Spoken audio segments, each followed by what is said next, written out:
Oh, kencangkan sabuk pengamanmu. Kita bakal pergi ke tempat paling aneh di alam semesta kita, dan kamu bakal lihat fenomena paling misterius yang belum pernah dilihat orang-orang.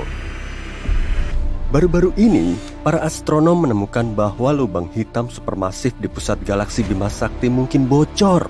Tapi apa dampaknya?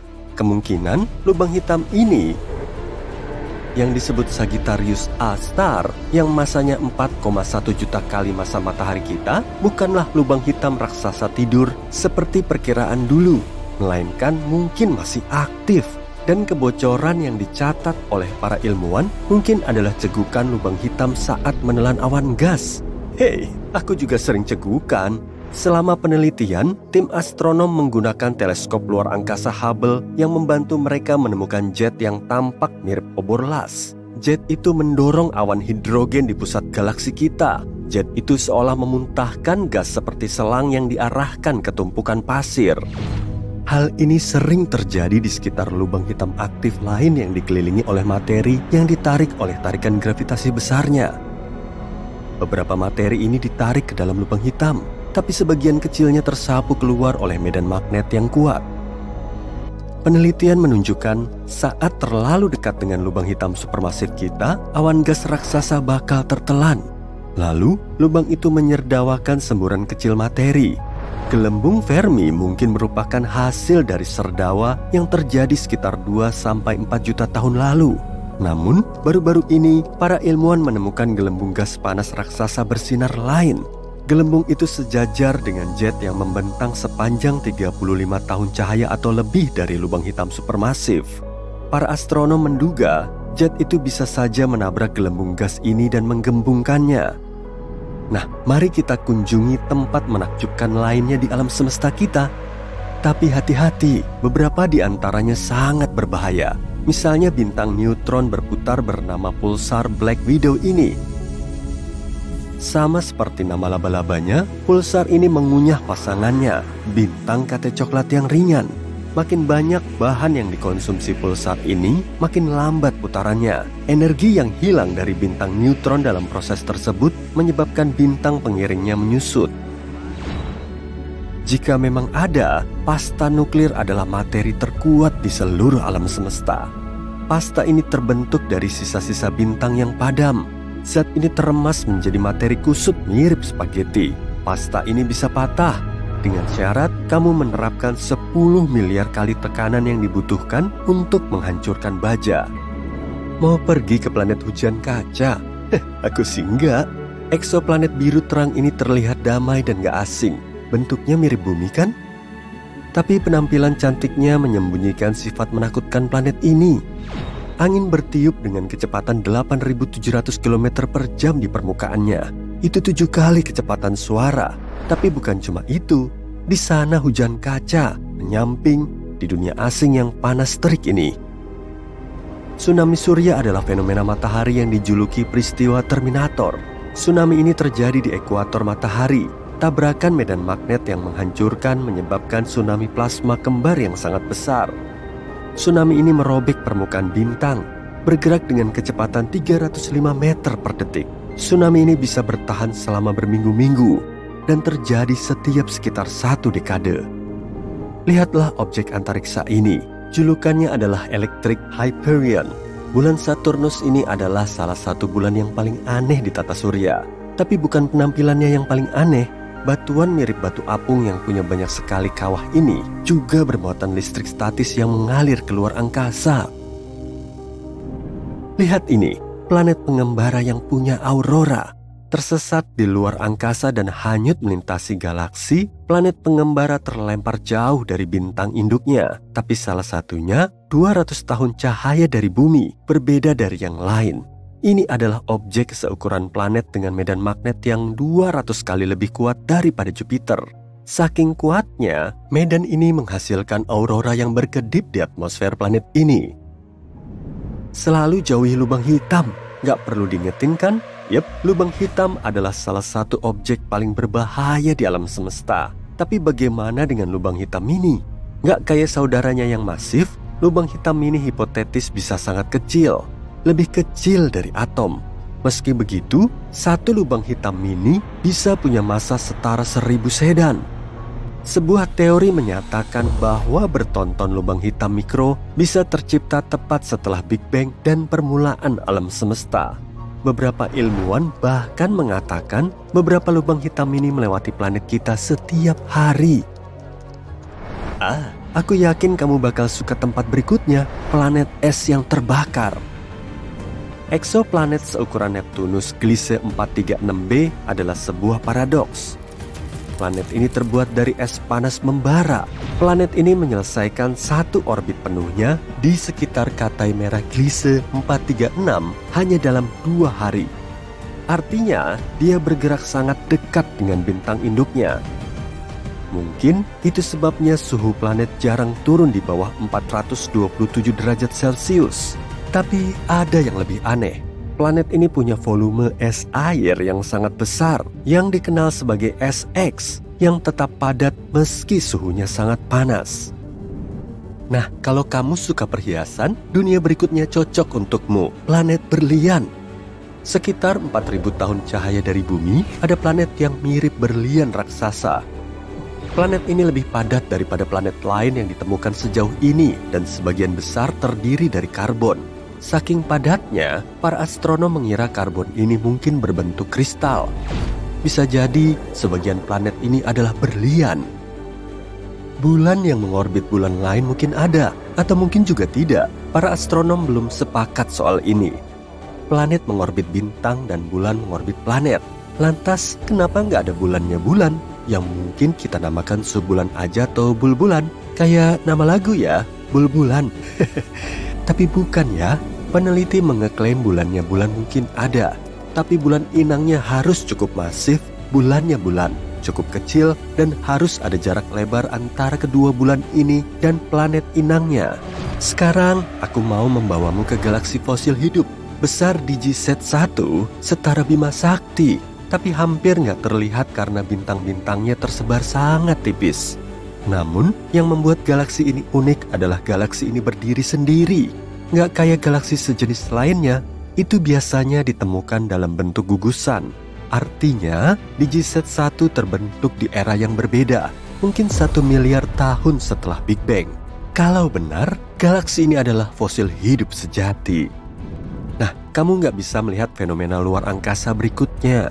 Alasannya, kita nggak bisa melihat cahaya inframerah, dan fenomena yang kumaksud adalah aliran inframerah dari luar angkasa. Bintang neutron adalah inti runtuhan bintang raksasa yang sangat padat. Mereka biasanya memancarkan sinar X atau gelombang radio. Namun, pada tahun 2018, para astronom menemukan aliran cahaya inframerah yang aneh. Sepertinya itu berasal dari bintang neutron yang jaraknya 800 tahun cahaya dari bumi. Sinyal ini mungkin dihasilkan oleh piringan debu yang mengelilingi bintang itu, tapi teori ini belum terbukti. Di belakang orbit Neptunus terletak sabuk Kuiper yang misterius, dipenuhi objek-objek es yang sangat besar. Namun, hal yang paling unik tentang pembentukan formasi objek antariksa ini adalah para ilmuwan tak bisa menjelaskan pola pergerakannya. Satu-satunya penjelasan yang mereka punya adalah Neptunus mungkin menyembunyikan sebuah planet raksasa dari pandangan kita. Planet hipotetis ini telah dinamai planet 9, dan yang harus kita lakukan hanyalah menunggu sampai keberadaannya dikonfirmasi. Atau mungkin enggak. Mari kunjungi bintang kita, tapi jangan terlalu dekat ya, karena atmosfer matahari lebih panas daripada permukaannya. Di permukaan, suhunya mencapai 5.500 derajat Celcius. Sementara atmosfer bagian atasnya mencapai jutaan derajat. Para ilmuwan menduga semburan panas yang eksplosif dari matahari mungkin ada hubungannya dengan fenomena unik ini. Objek antariksa ini juga layak dikunjungi. Haumea, sebuah planet kata yang mengorbit di sabuk Kuiper, punya bentuk memanjang yang aneh dan 2 bulan. Hari di planet ini berlangsung selama 4 jam, menjadikannya objek besar yang berputar paling cepat di tata surya. Namun, hal paling misterius tentang Haumea adalah planet ini punya cincin tipis lebar 64 km yang mengelilinginya. Keren ya? Pernah bertanya-tanya bagaimana rasanya mendengar suara lubang hitam? NASA siap membantumu. Inilah teriakan lubang hitam. Berteriak di luar angkasa? Kukira nggak ada yang bisa dengar teriakan kita di luar angkasa. Oke, biar ku jelaskan. Dengan menggunakan teleskop, NASA meneliti pergerakan gas panas di gugusan galaksi pada tahun 2002. Kemudian mereka mengubah temuan mereka menjadi sonifikasi. Suaranya, gimana ngomongnya biar sopan ya? Nggak menarik. Tapi nggak masalah, bagaimanapun kamu bisa mendengar suara yang dihasilkan gas panas di gugusan galaksi dari jarak 250 juta tahun cahaya. Atau kamu pengen dengar suara gas yang ada di bumi aja? Haha, bercanda. Gelombang suara sudah ada di gugusan gas sana, jadi para ahli cuma mengubah skalanya ke jangkauan pendengaran manusia. Beginilah cara mereka mengubah input yang berasal dari teleskop. Prinsipnya universal. Di atmosfer kita bisa mendengar sesuatu karena gelombang tekanan bergerak melalui media seperti cairan atau gas. Gelombang suara di galaksi juga bisa bergerak karena dikelilingi oleh gas. Apa hubungannya dengan lubang hitam? Nah, hal yang memicu gelombang tekanan di gugus itu adalah lubang hitam raksasa. Lebih tepatnya, itu adalah lubang hitam supermasif yang beratnya jutaan kali lipat matahari. Wow! Para ahli belum sepenuhnya memahami hubungan antara lubang hitam supermasif dan gugus yang mengelilinginya. Mereka cuma tahu bahwa keduanya berevolusi bersama. Mereka saling terkait. Gugus memberi makan lubang hitam dengan materi baru dan seterusnya. Sebagai balasannya, lubang hitam memanaskan gugus tersebut. Cuma itu yang kita tahu. Tapi ini bikin aku bertanya-tanya, seberapa besar lubang hitam terbesar itu? Ada 4 jenis lubang hitam, yaitu bintang, menengah, supermasif, dan miniatur. Secara alami yang terbesar termasuk dalam kategori supermasif. Lubang hitam terbesar di alam semesta yang kita telah temukan sejauh ini berukuran sekitar 66 miliar kali lebih besar dari matahari. Itu salah satu objek paling terang di alam semesta. Para astronom terus memindai luar angkasa dan menemukan lubang hitam baru. Tapi pernahkah kamu bertanya-tanya kapan lubang hitam pertama ditemukan? Itu ditemukan oleh peneliti yang berbeda secara independen pada tahun 1971. Ilmuwan pertama kali mengonfirmasi bahwa objek ini terbentuk dari sisa-sisa bintang masif. Setelah muncul, lubang hitam kemudian menghabiskan semua objek di sekitarnya. Berikut adalah rekap singkat tentang cara kerja objek antariksa ini. Gaya gravitasi mereka sangat kuat. Tak ada yang bisa lolos dari lubang hitam setelah melintasi cakrawala peristiwanya. Lubang hitam memakan segalanya, kayak aku. Bahkan, cahaya terperangkap di dalamnya. Yang lebih keren dan menakutkan adalah hukum ruang dan waktu terdistorsi di sana. Kalau jatuh ke lubang hitam, kamu akan menyadari waktu melambat di sana. Einstein menjelaskan hal ini dalam teori relativitas umumnya yang terkenal. Dalam istilah yang amat sangat mendasar, waktu dipengaruhi seberapa cepat kamu bergerak dengan kecepatan ekstrim. NASA telah menemukan lubang hitam yang berkembang pesat, tapi jangan khawatir, dunia kita tak dalam bahaya. Lubang hitam ini telah berada di depan mata para astronom selama ini. Itu berada di wilayah bidang langit yang dipelajari dengan baik. Para astronom mengatakan lubang ini terbentuk 750 juta tahun setelah Big Bang. Itu tuh kelahiran alam semesta kita. Jadi kenapa lubang hitam begitu terang? Nah, itu agak ironis. Saat menjelaskan fenomena luar angkasa ini, aku bilang lubang hitam sangat padat sehingga cahaya pun terperangkap di sana. Tapi coba tanya ahli astrofisika manapun, mereka pasti memastikan lubang hitam adalah salah satu objek paling terang di luar angkasa. Itu karena lubang hitam tak muncul sendiri. Letak mereka di pusat galaksi dan biasanya dikelilingi awan gas panas. Awan ini menciptakan aura kosmik di sekitar lubang hitam. Namun jangan lupa, kamu nggak bisa melihat lubang hitam secara langsung. Yang kamu lihat sebenarnya adalah efek terhadap area sekitarnya. Misalnya, kamu bisa melihat objek antariksa tercabik-cabik oleh lubang hitam. Ingat saat foto siluet lubang hitam pertama dipublikasikan pada tahun 2019? Itu buktinya. Kamu tak akan melihat lubang hitam jika tak ada cincin jingganya. Kenapa cincin itu jingga dan bukan hijau atau ungu? Lingkaran hitam di dalamnya adalah bayangan lubang hitam. Jingga yang bersinar dari cincin terang pada foto itu bukan rona gas sebenarnya. Aku agak kecewa jadinya. Ini adalah representasi yang dipilih oleh para peneliti untuk menggambarkan kecerahan emisinya. Seorang ilmuwan menjelaskan, kuning adalah emisi yang paling kuat, merah kurang kuat, dan hitam punya sedikit atau tak ada emisi sama sekali. Dalam rentang optik, cincin ini kemungkinan besar tampak putih, mungkin sedikit biru atau merah. Spagetifikasi adalah kata yang memang ada. Itu adalah kemampuan menakjubkan yang dimiliki lubang hitam. Jika jerapah jatuh ke lubang hitam, dia akan meregang menjadi untayan panjang seperti spageti. Di bumi, kaki jerapah lebih dekat ke pusat bumi, jadi mereka lebih kuat tertarik ke permukaan daripada kepalanya. Aturan ini menguntungkan hewan di bumi, tapi akan merugikan di lubang hitam.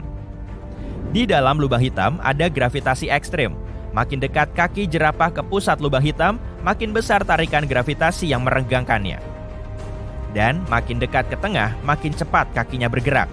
Tapi bagian atas tubuh jerapah akan lebih jauh, jadi dia tak akan bergerak ke tengah secepat kakinya.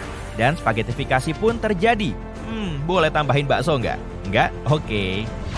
Satu-satunya perbedaan antara lubang hitam dan matahari kita adalah bagian tengah lubang hitam terbuat dari materi yang sangat padat.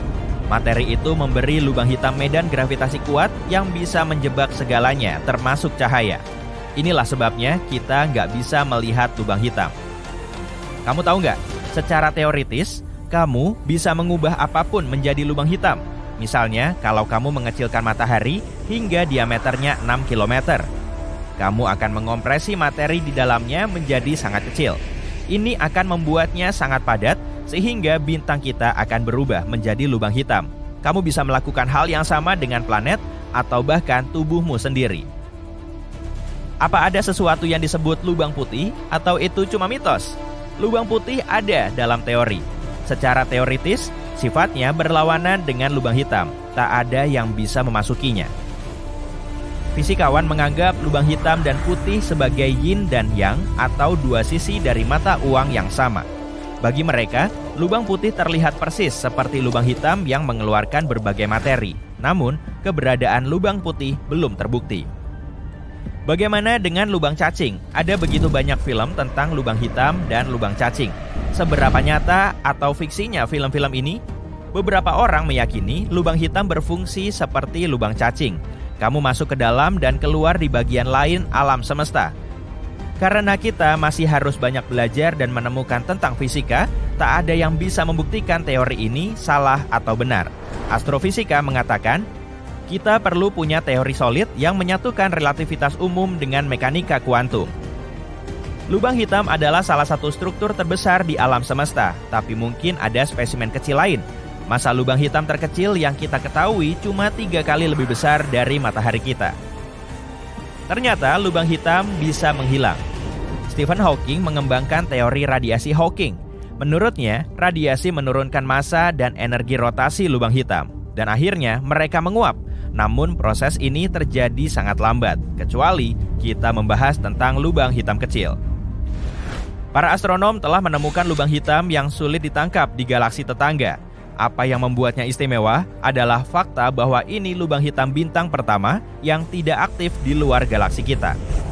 Lubang hitam jenis ini sulit diamati karena tak banyak berinteraksi dengan lingkungannya. Mereka tak memancarkan radiasi sebanyak lubang hitam lainnya. Oke, bagaimana dengan sinkhole di bumi? Ya, cara kerjanya berbeda. Namun kalau kamu melewati horizonnya, seluruh mobilmu bisa hilang juga. Ups. Apa kamu tahu kalau ada suatu objek astronomi di mana ruang dan waktu bisa benar-benar bertukar tempat? Gimana cara kerjanya ya? Dan apa persisnya arti bertukar tempat dan waktu? Yuk kita cari tahu. Bayangin kamu di dalam pesawat ruang angkasa. Kendaraan itu cuma bisa bergerak lurus, jalurmu menuju titik tertentu yang gak bisa kamu hindari dan kamu gak tahu apa yang ada di depan. Kamu cuma bisa berharap ini gak akan terlalu buruk, sementara itu semua yang di sekitarmu benar-benar kacau. Kolase kacau dari banyak peristiwa sejarah. Apa yang kamu lihat? Manusia purba dan dinosaurus? Lahirnya alam semesta? Masa depan? Siapa tahu akan seperti itulah alam semesta jika kita bertukar waktu dan ruang. Dan secara teori, itu yang akan kamu lihat jika kamu jatuh ke dalam lubang hitam dan berhasil selamat. Tapi gimana hal seperti ini mungkin terjadi? Pertama, yuk kita bahas dulu waktu dan ruang. Bayangin kamu menggambar bohlam di kertas, lalu ambil kertas lain dan gambar gimana bohlam itu dinyalakan. Saat ini baru satu lingkaran sinar kecil, satu lembar lagi, lingkaran sinar membesar. Lingkaran itu makin besar sampai akhirnya menjadi sangat besar. Di dunia nyata, bohlam menyala dalam sekejap mata karena cahaya bergerak paling cepat di alam semesta. Tapi di sini, di gambar kita menangkap gambar merambatnya cahaya bingkai demi bingkai. Kita lihat bagaimana seiring waktu cahaya membesar dari sebuah titik kecil sampai lingkaran besar. Tapi jika kita hubungkan titik-titik ini, apa kamu jadi teringat bentuk tertentu? Misalnya, kerucut? Iya, tepat. Ini disebut kerucut cahaya. Dan waktu adalah poros pusat dari kerucut ini. Kenapa? Karena cahaya berubah dari titik kecil menjadi lingkaran besar seiring waktu. Untuk mengingat ini, yuk kita gambar vektor waktu, sebuah anak panah di dalam kerucut itu. Anak panah ini mengarah dari masa lalu ke masa depan. Sementara itu, lingkaran adalah ruang. Dalam ruang kita bisa bergerak sesuka hati kita ke arah manapun. Kita bisa bergerak naik turun, zigzag dan seterusnya, tapi apapun gambar zigzag yang dibuat di sepanjang lini masa, kita selalu bergerak ke depan. Kita nggak bisa mengembalikan waktu dan kita nggak bisa menghentikannya. Ini membantu kita mendefinisikan waktu dan ruang. Waktu adalah arah di mana kerucut cahaya berorientasi, ini adalah arah yang dituju semua jalan kita dan di mana masa depan kita pasti berada. Dan ruang angkasa adalah beragam arah yang tegak lurus ke lini masa. Ini adalah grafik yang mudah dipahami. Ini bisa diterapkan di seluruh alam semesta, lalu waktu akan mengalir dengan sama di mana-mana. Tapi, kalau kamu sudah nonton setidaknya beberapa film sci-fi populer, kamu akan tahu bukan begini kejadiannya. Di dunia nyata, waktu bisa kacau. Misalnya jika kamu bersantai di dekat lubang hitam, yang bagimu 2 jam bisa menjadi 20 tahun bagi temanmu di bumi. Tapi kenapa ya? Oke, tarik napas yang dalam. Nah, gravitasi berperan di sini. Oh, aku tahu gravitasi yang bantu aku berdiri di atas tanah kan? Pikirmu. Tapi masalahnya jauh lebih rumit daripada itu. Gravitasi adalah salah satu kekuatan fisik mendasar di dunia kita dan kekuatannya luar biasa besar. Faktanya gravitasi begitu kuat hingga bisa mendistorsi ruang dan waktu. Gravitasi bisa benar-benar memengaruhi kecepatan waktu seperti penyihir yang maha kuat. Yuk ambil sesuatu yang lebih besar dari bohlam lampu, misalnya supernova. Di suatu tempat di alam semesta, sebuah bintang baru saja meledak. Gimana kita bisa tahu itu? Gak ada sesuatu pun di alam semesta ini, entah itu bunyi, gelombang radio, atau apapun yang bergerak lebih cepat daripada cahaya. Jadi kita tahu terjadinya supernova hanya jika melihatnya. Dan ini cuma bisa terjadi jika kerucut cahayanya cukup membesar dan mencapai planet kita. Jadi kerucut cahaya itu membesar dan makin besar, dan sejauh ini semuanya baik-baik aja. Akhirnya kerucut itu mencapai planet kita.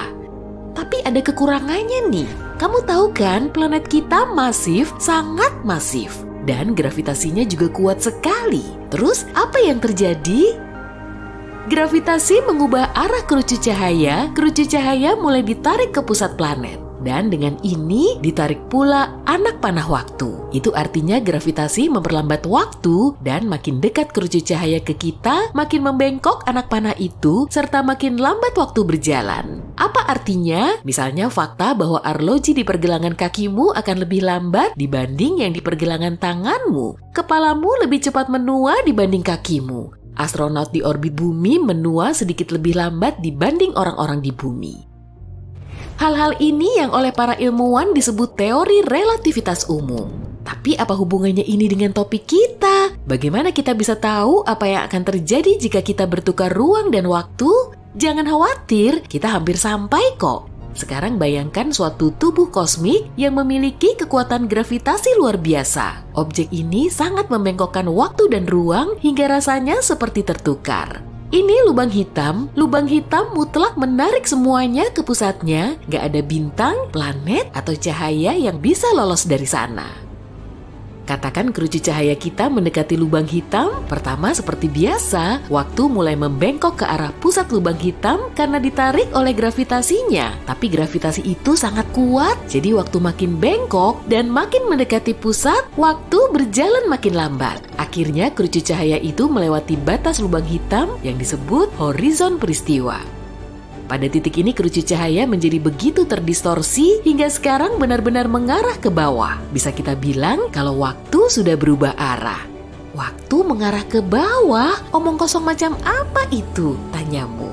Akan lebih mudah kalau dijelaskan dengan contoh yang nyata ya. Bayangin kamu adalah astronaut sinting yang memutuskan untuk terjun ke dalam lubang hitam. Dan ada pengamat di dalam pesawat ruang angkasa yang mengawasimu melakukan hal ini dengan alasan tertentu.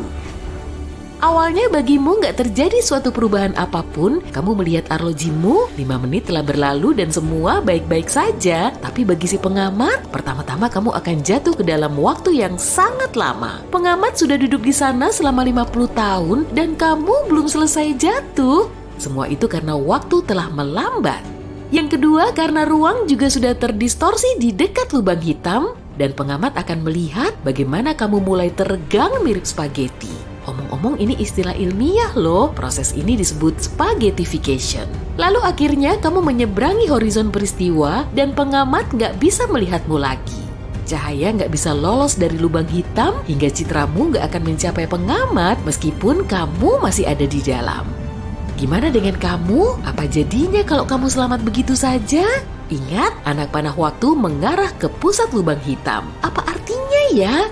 Artinya sekarang pusat lubang hitam adalah masa depanmu. Pusat lubang hitam bukan tempat, tapi takdir yang gak bisa kamu ubah dan dari manapun asalmu, juga bagian lain alam semesta ini gak akan ada lagi bagimu. Karena sekarang itu bukan tempat, tapi kejadian dari masa lalu. Karena kamu gak bisa mengembalikan waktu, kamu gak akan pernah bisa kembali ke masa lalu. Tapi apa yang ada di sekelilingmu? Kekacauan total. Berkas-berkas cahaya sekarang bergerak ke segala arah, maju, mundur, dan seterusnya. Berkas-berkas itu menggambarkan peristiwa masa lalu, masa depan, masa sekarang, dan semua ini bergerak di sekitarmu. Kenyataannya ruang dan waktu nggak bertukar tempat, tapi rasanya seperti itu. Karena di dalam ruang, sekarang kamu cuma bisa bergerak maju seolah-olah di sepanjang garis lurus. Dan waktu yang direfleksikan berkas-berkas cahaya mengepungmu di mana-mana dan bergerak ke semua arah yang mungkin. Dan di sini kita kembali ke awal. Contoh mengerikan ini membantu kita membayangkan akan seperti apa rasanya jika waktu dan ruang menjadi terbalik. Pastinya ini cuma teori dan dugaan, ide bahwa kita akan bergerak ke satu arah tertentu, arah yang belum kita pilih, dan adanya kekacauan waktu di sekeliling, kedengarannya cukup menakutkan ya, tapi ini akan menjadi pengalaman yang menarik sekali. Kayaknya berbahaya, kamu duluan aja deh.